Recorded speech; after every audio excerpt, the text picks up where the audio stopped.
Guys, welcome in Mastering Angular 15 from beginner to advanced course. In today's lecture, we will talk about understanding of Angular components and modules. First, we will try to understand the Angular components.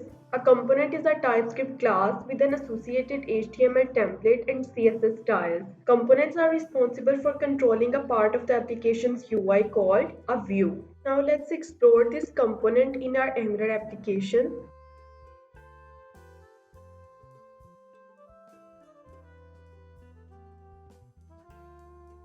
In this class, @component is a decorator. It's used to specify the metadata for the component class defined immediately below it. Then in this @component decorator, we have a selector. Selector instructs the Angular to instantiate this component wherever it finds the corresponding tag in template HTML. Then we have a template URL. This template is a block of HTML that tells Angular how to render the component in the application. It defines the template for the component in two ways. One is by referencing an external file, or second is directly within the component. Then at the end, we need to define the styles for the component's template. In most cases, we define the styles for the component's template in a specific file. One thing you need to remember here is that we can use more than one style files, but we can't use more than one template URLs. If we want to use our HTML directly here in the template, then we will remove this URL with this tag and we will write the HTML directly here.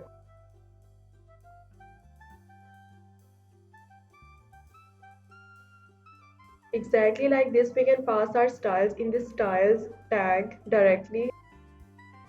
So this was our component. Now if we want to see this component on our UI, then we can see that we use this component in our index.html like this by using app_root selector. And this is the display page we have on front end because of that HTML and CSS file we include in our app.component. Next, we need to explore Angular module in this lecture. A module is a mechanism to group and organize related components, directives, pipes, and services into a logical block of functionality. In Angular 15, modules are optional with standalone component. Before, at least one module was required. Right now in this application we have one module app.module.ts. Now in module we have a decorator @ng module, and this @ng module takes a metadata object that describes how to compile a component's template and how to create an injector at runtime. First parameter we have in this ng module decorator is declaration. In simple terms, a declaration is a group of components. Whenever we create a new component with the help of Angular CLI registers the newly created component in the declarations array by default. Then we have imports. Imports array in Angular application is a group of modules which is essential to the application. Like here we have added browser module and app routing module right at the moment. Then we have providers. Providers declare custom services in the providers array. If we want to make our own services globally available concerning to the app, then we need to include all the services in this providers array. Then at the end we have bootstrap. It's an Angular bootstrap array and it's basically required for starting the execution of the main app.